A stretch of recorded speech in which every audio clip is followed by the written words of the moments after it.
les présentations dans un objectif que vous puissiez les revisionner à votre guise par la suite via l'intranet du CIS ou encore en vous en faisant une demande ici à la table régionale de concertation des aînés. Alors, bonjour, bon mercredi. On va commencer par le début. Carole Saint-Denis, directrice de la TRECAGE. J'espère que vous allez bien, que vous êtes en forme. Ça me fait plaisir de vous accueillir encore aujourd'hui pour une présentation de l'offre un petit peu plus détaillée et pointue d'un de nos organismes membres, en l'occurrence l'organisme Lumivie. C'est une deuxième présentation de Lumivie, si vous étiez là l'an passé, mais on a cru vraiment bon de réinviter sa directrice Hélène Nadeau pour nous représenter le tout avec peut-être des petits ajouts, on ne sait jamais, il se passe des choses en une année, parce qu'on n'avait pas pu malheureusement enregistrer justement sa présentation. Donc, ce sera fait et vous pourrez revisionner le tout ultérieurement. Alors, je suis en compagnie, comme d'habitude, par ma collègue Cynthia Brunet du CIS de Laval. Bonjour, Cynthia. Bonjour tout le monde, Cynthia Brunet, organisatrice communautaire. Dans le fond, je travaille pour les organismes communautaires aînés, donc je travaille au CIS de Laval. C'est souvent moi qui vous envoie plein d'informations, d'infolettres et de... Donc, effectivement, la représentation aussi va être enregistrée et mise sur l'intranet du SAPA. Donc, pour ceux qui ne seront pas là aujourd'hui, passez le message. Ou pour les nouveaux à venir, parce qu'on sait que c'est toujours une possibilité. Alors, sans plus tarder, on a un beau 20 minutes de présentation avec Mme Hélène Nadeau et comme d'habitude, ce sera suivi par une période de questions qu'on vous invite à inscrire au fur et à mesure, si vous voulez, via le chat. Alors, Hélène, merci d'être avec nous. Re-bienvenue et puis je te laisse aller avec ta présentation sans plus tarder. Bonjour tout le monde.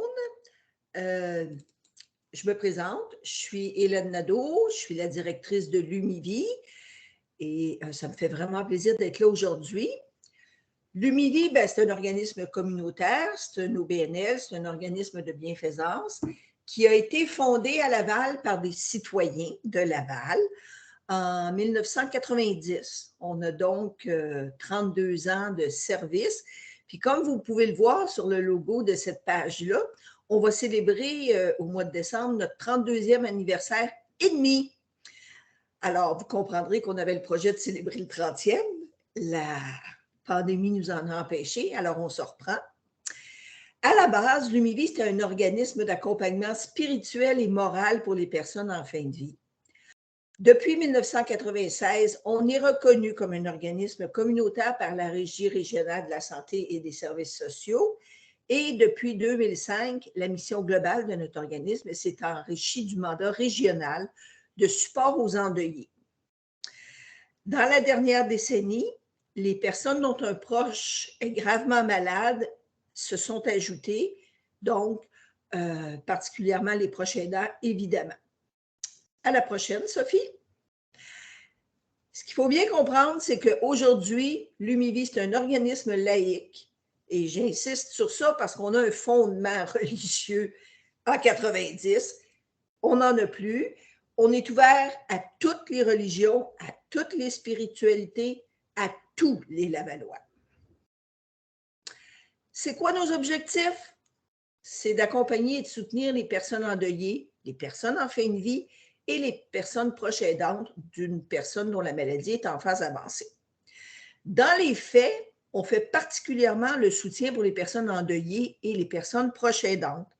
Maintenant, dans les différents lieux de soins palliatifs, il y a des équipes sur place qui font de l'accompagnement de fin de vie. Nous, on en fait beaucoup moins. Ça nous arrive d'en faire à la maison, entre autres. Mais je vous dirais que notre mandat, nos activités principales, c'est pour les personnes endeuillées. Pour les personnes proches aidantes, on offre aussi la possibilité d'offrir un soutien et un accompagnement avant le décès de la personne. Alors, c'est ce qu'on appelle le duo dans notre langage. Et l'idée, c'est de soutenir la personne proche aidante qui voit venir le décès, mais aussi de l'outiller pour qu'elle accompagne la personne qui est en fin de vie. Ensuite, après le décès, bien là, on s'occupe de la personne proche aidante et on est là pour soutenir sa démarche de reconstruction d'une vie parce que la post-aidance, c'est aussi presque une nouvelle vie. Donc, on fait de l'accompagnement individuel, puis on fait de l'accompagnement en groupe. On offre aussi des ateliers. Non, pas tout de suite, Sophie. Tu peux reculer. on offre aussi des ateliers de soutien et de formation aux entreprises et aux organismes dont les employés vivent une perte humaine ou un deuil. Je vous donne un exemple. On a un CPE dont un des enfants est décédé l'an passé, pas au CPE, là, mais le CPE ne savait pas comment aborder cette question-là avec les autres enfants. Les éducatrices avaient besoin elles-mêmes d'être soutenues, alors on les a accompagnées lors de cette période-là. Et on offre une formation sur la fin de vie et le deuil aux personnes concernées. Initialement, c'était une formation qui avait pour objectif de former les accompagnateurs. Maintenant, on est en train de la transformer pour que ce soit une formation sur le deuil de manière qui est beaucoup plus grand public. La prochaine, Sophie. Alors, notre clientèle, c'est très simple, c'est tout le monde. Les aînés, les adultes, les enfants et les adolescents. Certains de nos intervenants sont spécialisés pour les enfants et les adolescents. On reçoit des groupes, on offre des services aux groupes, des groupes scolaires, des groupes corporatifs, associatifs, communautaires, en fait, tout regroupement de personnes pour qui le deuil, la fin de vie est un sujet qu'ils aimeraient discuter. On est préoccupé par les endeuillés. Il y a aussi la question du deuil périnatal. Il y a aussi la question du deuil blanc, ce qu'on appelle le deuil blanc, c'est-à-dire le deuil d'une personne qui est atteinte d'Alzheimer. Physiquement, cette personne-là, elle est vivante, mais cognitivement, elle n'est plus là, elle ne vous reconnaît plus, votre mère ne sait plus qui vous êtes. C'est un deuil et c'est ce qu'on appelle un deuil blanc. Suivant. Comme je vous disais, on offre des rencontres individuelles avec nos intervenants qui sont spécialisés dans le deuil. Pour les Lavallois, et c'est vraiment une chance, je dirais, pour les Lavallois, les rencontres individuelles sont gratuites. En moyenne, je vous dirais qu'il y a au moins 5 rencontres. Cependant, si quelqu'un a besoin de plus de rencontres, c'est possible aussi. Puis ces rencontres-là, c'est vraiment, ça repose sur l'écoute, le partage et la normalisation du deuil. Ce que je veux dire par la normalisation du deuil, c'est que les gens se questionnent beaucoup sur est-ce que c'est normal? Est-ce que ma perte d'énergie est normale? Est-ce que mes idées tristes, quelquefois même noires, sont normales? Alors, c'est cette notion de le deuil, c'est un processus, ça rend les gens vulnérables et nous, on est là finalement pour les écouter, mais aussi pour partager avec eux.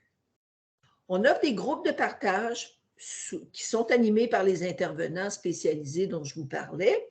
Ce sont des groupes fermés. C'est une série de 11 rencontres de 3 heures.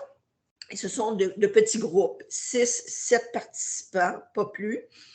Et c'est un groupe fermé, c'est-à-dire qu'on n'admet pas de participants en chemin, puis on encourage vraiment les gens à rester parce qu'il se crée dans les groupes de partage ce que je vais appeler une communauté de deuil, tout simplement. On offre des formations et on offre des ateliers de soutien. Tout ça est offert en français et en anglais. Et comme je vous le disais tout à l'heure et que je le répète, c'est ouvert à toutes les religions, à toutes les spiritualités. On a une sensibilité particulière pour la clientèle LGBTQ+, et compagnie. Suivant. On dessert principalement le territoire de Laval. Les gens de l'extérieur sont bienvenus, mais on doit appliquer des frais. En fait, à partir du moment où ils sont à l'extérieur du territoire du CIS, qui est notre principal bailleur de fonds, il y a des frais qui s'appliquent. Suivant. Pourquoi un accompagnement du deuil? Pourquoi l'être humain qui vit une situation somme toute normale bénéficie d'un accompagnement du deuil? Premièrement, vous savez, le deuil, c'est une période de la vie qui concerne tout le monde. On va tous le vivre, un jour ou l'autre. En période de deuil, une personne vit une situation de vulnérabilité.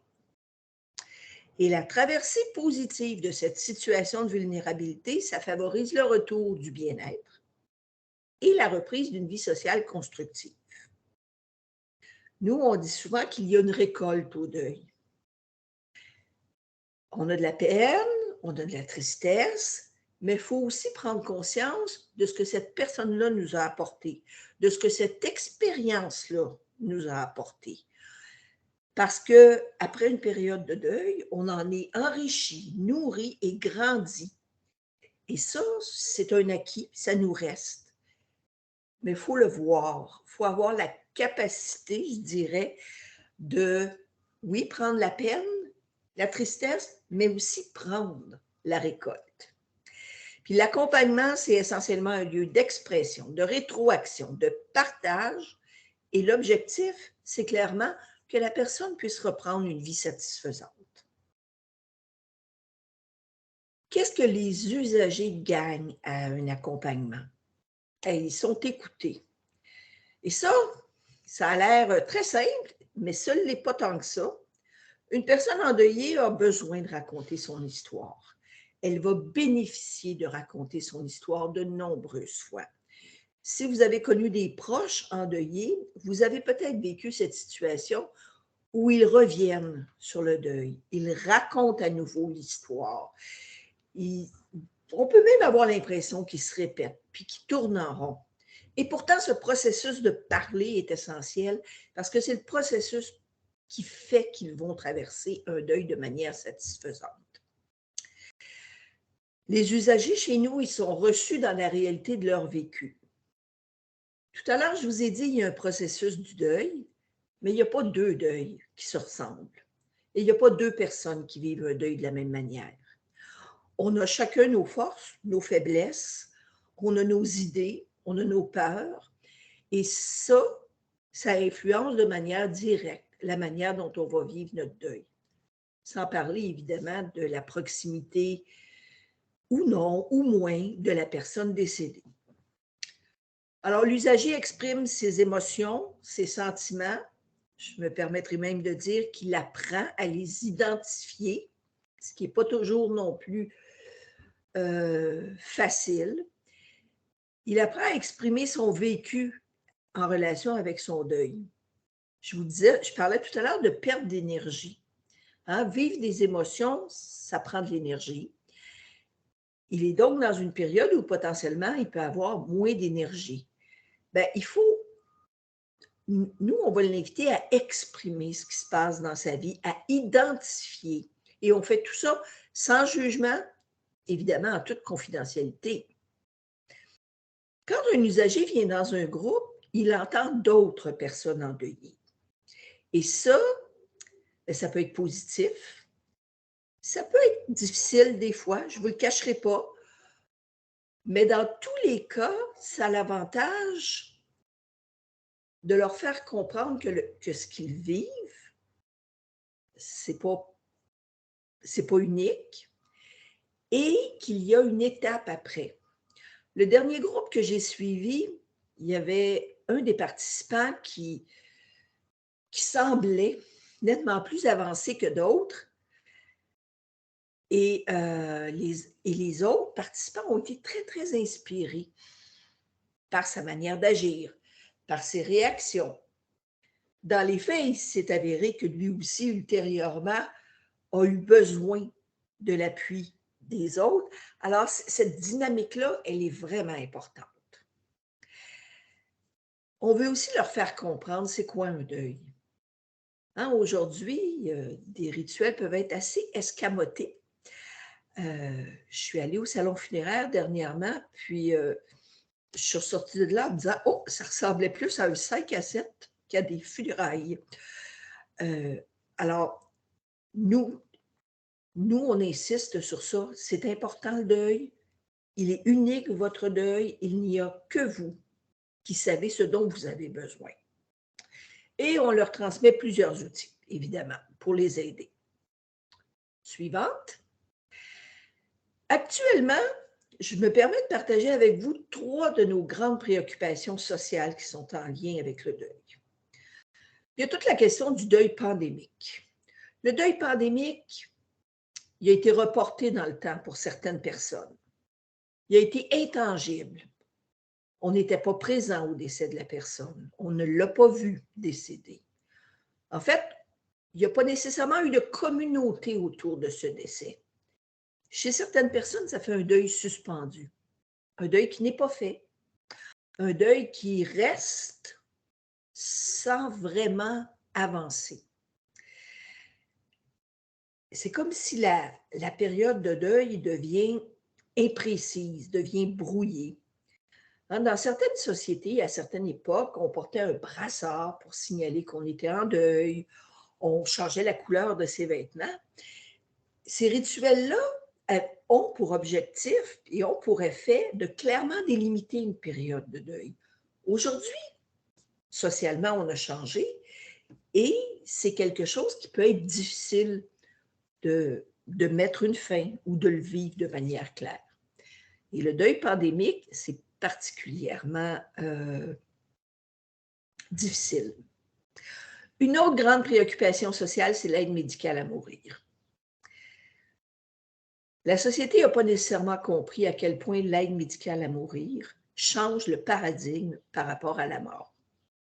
Pour la première fois, un être humain choisit le moment de sa mort. Là, vous vous dites peut-être, il y a toujours eu le suicide, évidemment, mais quand on parle de suicide, on parle de détresse psychologique. Avec l'aide médicale à mourir, c'est une maladie physique qui est à la base. L'être humain choisit sa mort en ouvrant son agenda, presque comme un repas, un rendez-vous qu'il fixe. L'être humain qui choisit, qui prend cette décision-là, est généralement entouré de proches. Et c'est lui qui prend la décision. Ça ne veut pas dire que les proches sont d'accord. Même s'ils respectent le choix de cette personne-là, la grande majorité des gens respectent le choix. Ça ne veut pas dire qu'ils sont d'accord, mais surtout, ça peut aussi, dans les familles, créer des désaccords, puis faire en sorte que quelqu'un, dont un proche a décidé de choisir l'aide médicale à mourir, peut se sentir très isolé et très déstabilisé. C'est pas facile à accepter. Je me permettrai simplement de vous dire que l'aide médicale à mourir, que ce soit avec des gens qui le vivent ou que ce soit avec des gens qui y pensent, c'est une question qui est omniprésente actuellement chez les usagers de nos services. La troisième grande préoccupation sociale, ce sont les proches aidants. Pourquoi les proches aidants? C'est très simple. Ils accompagnent une personne en fin de vie. Eux sont une personne, ce sont des proches aidants. Eux ont besoin d'être soutenus. Ils ont aussi besoin d'être soutenus pour soutenir la personne en fin de vie. Et je vous dirais qu'on cherche beaucoup à faire en sorte que cette période-là soit positive, que ce qui a à être dit soit dit, qu'il n'y ait pas de regret après.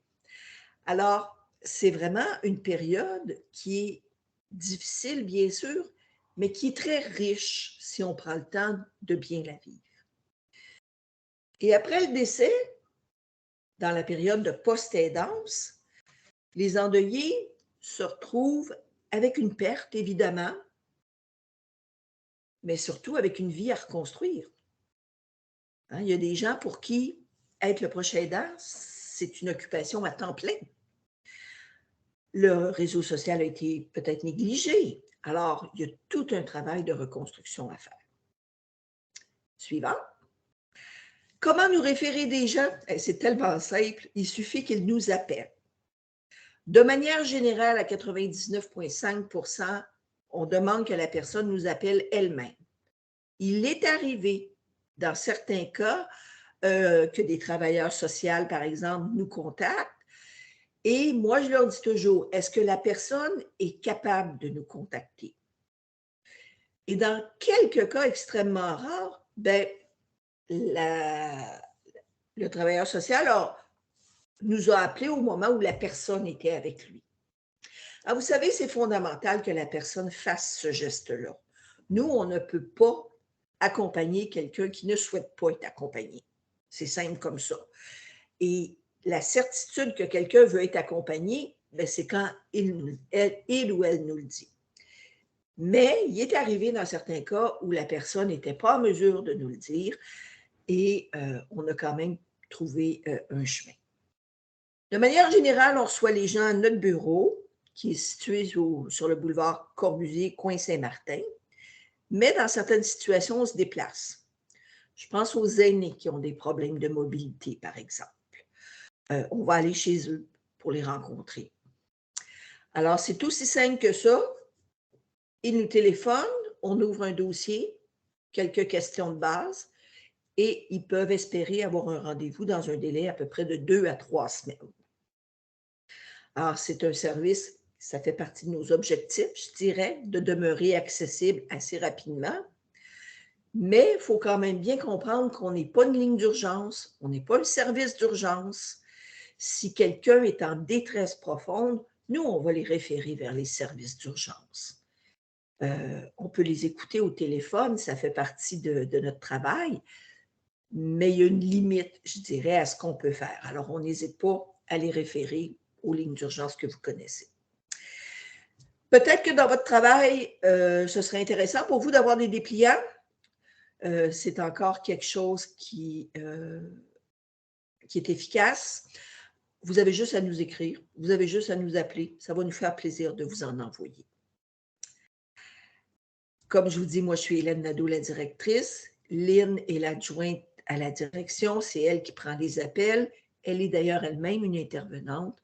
On est ouvert les jours de semaine. Certains rendez-vous sont offerts en soirée, particulièrement ceux pour les enfants, parce qu'on comprend que les enfants sont à l'école. Mais en général, ce sont des rendez-vous de jour.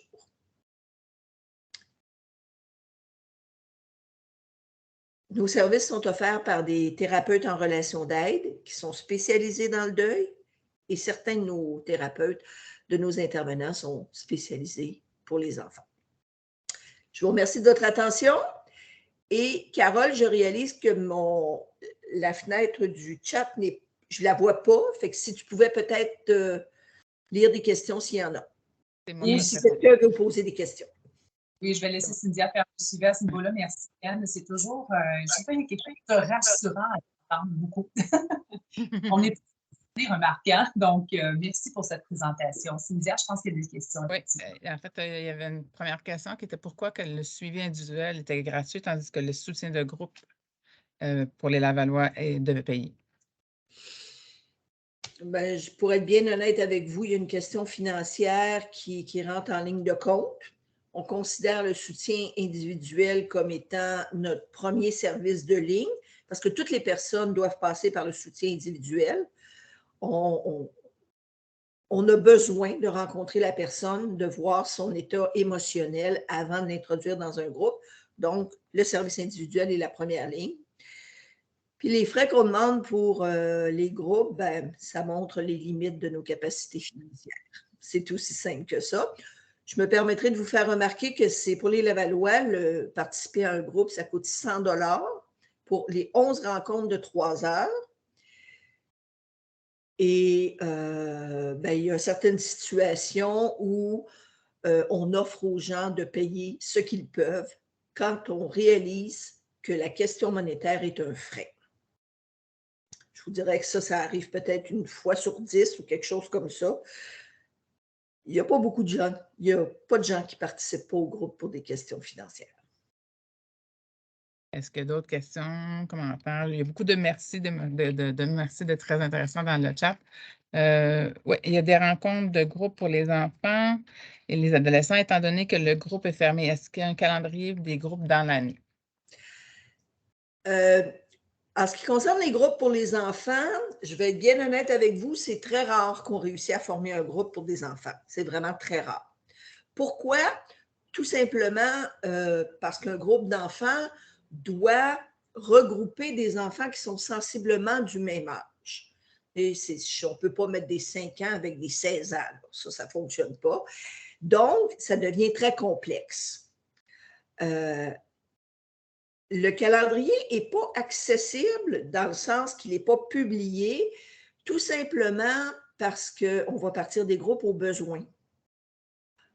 Comme je vous disais qu'on commence par des rencontres individuelles, ben, généralement, à la deuxième ou troisième rencontre, l'intervenant va aborder la question du groupe. Est-ce que vous êtes intéressé? Est-ce que c'est une démarche qui vous interpelle? Il y a des gens qui disent non, il y a des gens qui disent oui. Alors, aussitôt qu'on a une dizaine de personnes qui ont dit oui, on part un groupe, tout simplement. Ce qui fait que, je vous donne l'exemple, au mois de septembre, on a parti 4. Par contre, si on n'a pas de demande, bien, on n'en partira pas. Fait qu'on n'annonce pas le calendrier. On le co-construit avec les usagers. Une prochaine question. Est-ce qu'une personne qui peut avoir de l'aide pour un deuil qui date de quelques années? Oui. Alors, tout à l'heure, je vous parlais du deuil pandémique. C'est un peu sur la même piste, ce que vous apportez. C'est assez fréquent que des gens viennent après quelques années parce qu'ils réalisent qu'il reste quelque chose qui n'a pas été résolu. Ce qui est encore plus fréquent, c'est que quelqu'un qui vit un deuil se trouve à réactiver un deuil qui n'a pas été résolu. Ça aussi, on voit ça souvent. Vos intervenants spécialisés pour les enfants reçoivent-ils également les enfants avec des diagnostics d'ordre neurologique ou mental? Exemple TSA, SGT, je ne suis pas sûre de savoir c'est quoi, mais le spectre de l'autisme, entre autres. Bien, je vous dirais qu'on a une très grande flexibilité. Ceci étant dit, il peut y avoir des particularités chez l'enfant, comme chez l'adulte d'ailleurs, c'est la même situation, qui rendent l'accompagnement très, très difficile. Ce qu'on fait généralement, c'est qu'on propose une première rencontre. Puis dans le cas des enfants, la première rencontre, le parent vient au début de la rencontre et ça permet à l'intervenant de voir si un accompagnement est possible pour cette personne-là. Ça ne remplace pas ni un psychologue, ni un psychiatre. On va se concentrer sur le sujet du deuil. Dans certaines situations, on va même aller jusqu'à demander à la personne de s'assurer que son psychologue, par exemple, ou son psychiatre est d'accord. Là, il y a une question d'interférer entre différents intervenants. Dernièrement, c'est arrivé, il y a une dame qui voulait un suivi du deuil. Elle nous a dit être déjà suivie par un psychiatre. Ce qu'on lui a demandé, c'est que le psychiatre nous confirme simplement que c'était une démarche adéquate pour elle. Il y a plusieurs questions encore. Avez-vous sur des groupes de soutien en deuil périnatal? Ça, c'est un peu comme les enfants. C'est-à-dire que c'est difficile de les ramasser ensemble, de les avoir en même temps. Nous, on cherche toujours à avoir un groupe le plus près possible, de manière à ce que les gens n'attendent pas. Quand c'est possible, on va le faire. Quand ce n'est pas possible, on va offrir aux parents d'intégrer un groupe de deuil, tout simplement. Et je vous dirais qu'en général, il n'y a aucune problématique à l'intégration avec d'autres adultes qui vivent un deuil. Parfait. Et il reste une autre question. Le SGT, tantôt, c'est le syndrome Jules de la Tourette. Un patient déjà en dépression devrait-il... Oups, mon Dieu, ça vient de monter. Un patient déjà en dépression devrait-il attendre d'être mieux avant de vous voir ou si ça peut être simultané? Oh, ça peut être simultané. Il n'y a pas de problème. Il faut juste bien comprendre que nous, on va se concentrer sur le deuil. Donc, s'il y a d'autres éléments problématiques, alors là, on va l'inviter à consulter un autre spécialiste aussi. Parfait. Attendez 2 secondes. À Parkinson, Montréal-Laval, nous vous référons et nous avons de très bons commentaires de la part de nos membres Laval. Par contre, vous parlez de coûts pour des personnes extérieures au territoire de Laval en général. Doit-on prévoir, combien doit-on prévoir? Vous mentionnez 100 $ pour participer à un groupe, c'est exact. C'est ce qui a été nommé tantôt.